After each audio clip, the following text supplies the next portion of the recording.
Well, that was a lot to take in. So I just finished watching episode 37 of Pokemon Journeys, and wow, what an episode. And dang it, I really wish this was a two-parter, because I really wish we could have stayed in Alola for at least one more episode for now, because man, this episode was fantastic. And I just want a little bit more of it, just a little bit more. I know we'll go back to Alola eventually, but just one more episode. Maybe they should have made this an hour special for the return to Alola, but whatever. It was still a fantastic episode. But before we get into the review, I just want to say, if you like this type of content, be sure to like and subscribe, as I cover this series on a weekly basis or whenever the episodes come out. Anyways, let's get on to that review, shall we? So the episode begins with Yamper actually stumbling across a leaf stone and giving it to Ash and Go. So then Go uses it to evolve his Exeggutor that he caught a couple episodes back into Exeggutor. And he's amazed by it, of course. Now he's got Exeggutor added to his Pokedex. And Ash tells him, hey, Alolan Exeggutor, they're pretty big. You should check them out sometime. So literally, that's basically how the return to Alola happened, is all thanks to Yamper here. If it wasn't for Yamper finding this leaf stone, we probably wouldn't have gotten to Alola yet. So good job, Yamper. You're the MVP of the episode. But anyways, because Professor Sakuragi has like infinite amounts of money, he's like, all right, boys, my research fellows, you go off to Alola and do some research for me. So the two boys set off for Alola. Ash's first time in a little while, and Go's first time ever visiting the Alola region. Now, as the two boys arrive in Alola, they are greeted by Professor Kukui, who takes them back to his house for the first welcoming party. Burnett comes out with the baby, yes. Who knows how long it's been since Ash has left Alola, but ever since he's been gone, she gave birth to a baby named Lee. I believe that's how you pronounce it. It's either Ree or Lee. But anyways, yeah, they call Ash Lee's big brother, which I loved. That was amazing.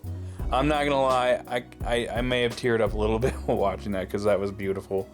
But anyways, we go inside, and Ash's Alolan Pokemon greet him, and they're all super excited and hugging him, and then he's like, oh hey, that's my pal Go over there, and they automatically go and greet him and start hugging him too. So yeah, very wholesome scene here in the house.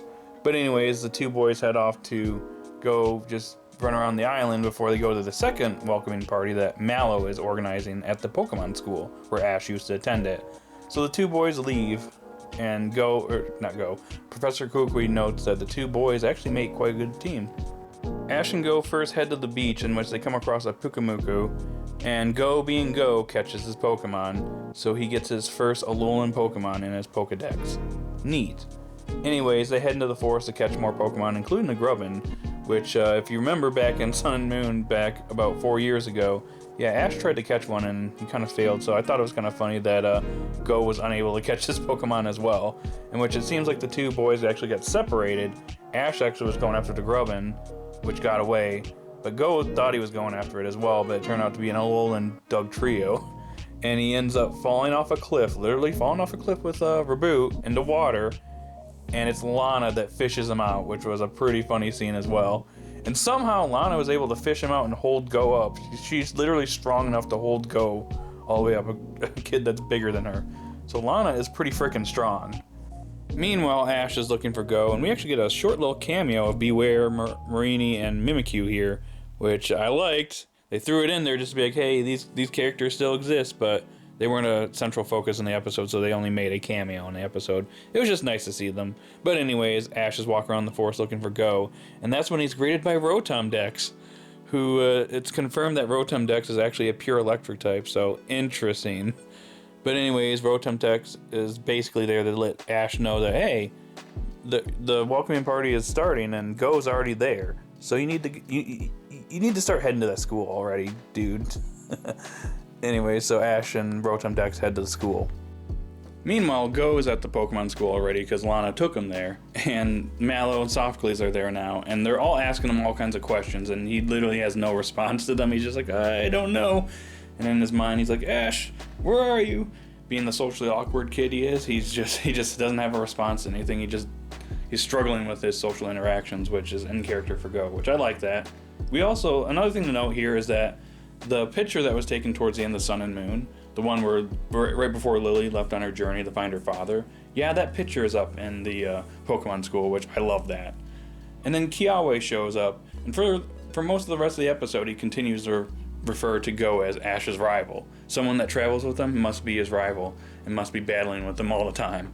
So I want to battle you later to test you out. Ash then finally shows up, and they greet him in excitement. And then they have some juice, and I really love this scene. This was one of my favorite scenes in the episode, in which basically a couple of the characters, their goals are affirmed here. It's mainly Mallow and Sophocles. We already know Lana's goal, some of Lana's goals, and Kiawe's goals, so I just liked how they kind of emphasized some of the goals here. For example, Ash basically tells Go that Mallow's goal is to open up a restaurant where people and Pokemon can enjoy the food and be happy. In which Go even mentions, hey, your dream, your goal is becoming a reality. And we have Sophocles' goal of wanting to become an astronaut. And it sounds like he's been going back and forth between Alola and Moss Deep City. So this makes me wonder if maybe down the road we're going to actually go to Moss Deep City with Ash and Go, and they happen to run into Sophocles sometime down the road. I think that would actually be a pretty cool episode in the future. Then, out of nowhere, Lana has an Alolan surprise for everybody. Behold, a letter from Lily. It turns out that Lily and her family it sounds like they're pretty close to finding their father. And that when she comes back to Alola, she wants everybody to be there to meet her father. So this makes me wonder if, just like with Sophocles, maybe sometime down the road, maybe Ash and Go run into Lily, and maybe they get involved, and somehow they end up all finding Moen. I don't know. It's something I would love to see. I don't want to see something like that done off screen. Either do that within Journeys or in a special episode. Just make it happen. We all want to see Lily reunite with her father. It would be such a precious and amazing moment for the series. So please let it happen, writers. Please. Anywho, Ash wants to battle Kiawe, and Kiawe accepts. However, he wants to face off against Go. As he said a few minutes ago, he considers Go to be he wants to see if Go is a worthy rival for Ash, someone that supposedly is battling with them all the time, someone that should be battling with them all the time. And Go accepts after hearing all this, and accepts the challenge. And it doesn't really show the full battle, but it looks like Reboot was struggling a little bit, but is keeping up pretty decently. However, Go is getting annoyed at Kiawe continuing to call him Ash's rival, in which Go finally stands up and tells him, you know what, you're wrong. Ash has his dream, but I'm not here to just directly help him. I am his friend, and I have my own goals. I need to be seen as such. And I really like that. I like how Go stood up and, he reaffirmed his own goals and basically said, for our own goals, it's something we have to achieve on our own. Sure, we might have people to support us, but it's something we have to do on our own. I like that. I like how Go understands that Ash has his own goals and set in mind, and he has his own goals, and I really like this part. So then that's when Kiawe does Inferno Overdrive, which was really great to see that Z move again. Really missed it.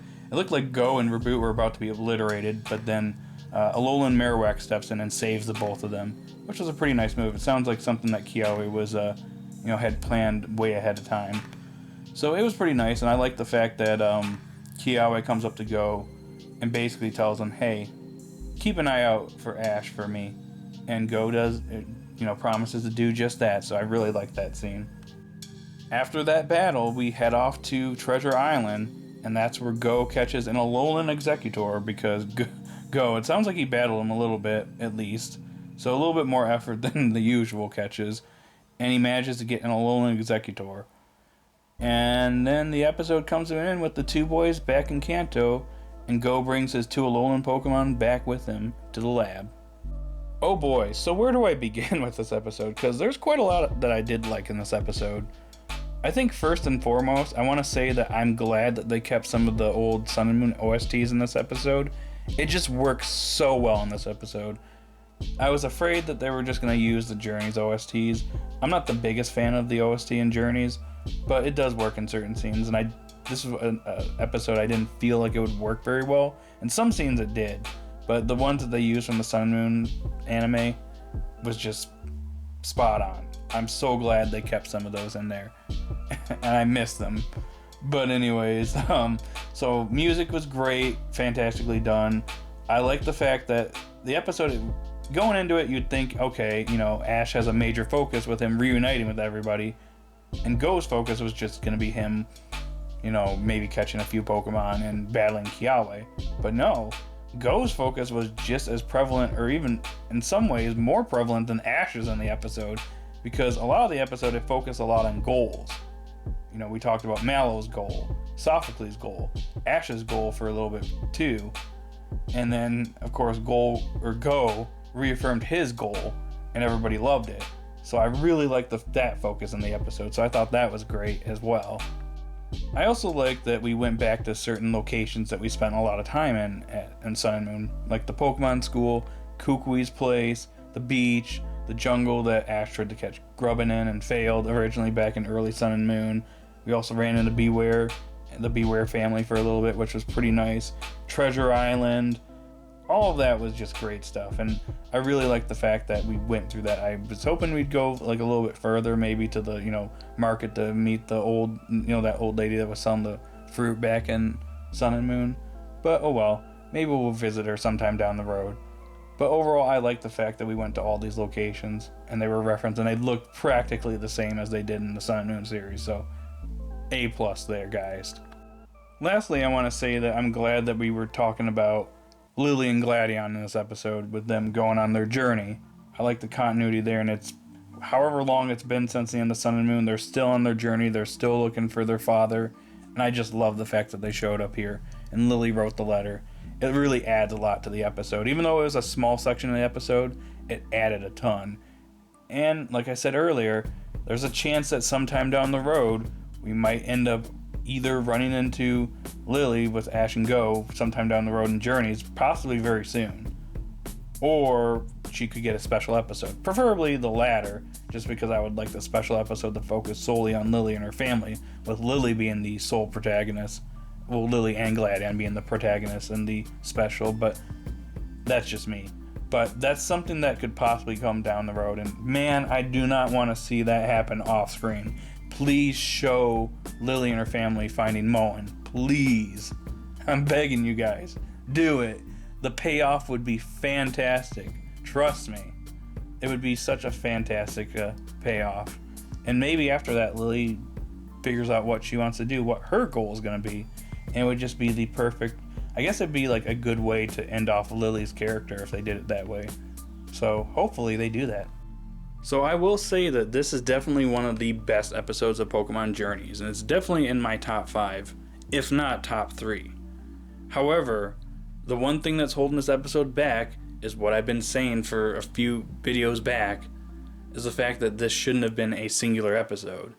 This Alola return should have been a 1-hour special that's later split into 2 separate episodes. But yeah, a 1-hour special would have done this whole return to Alola justice.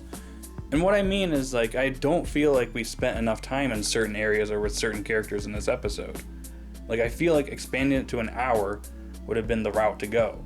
For example, with Professor Kukui, Burnett, and the baby, they were basically in the beginning of the episode, and then they pretty much disappeared, which kind of annoyed me a little bit.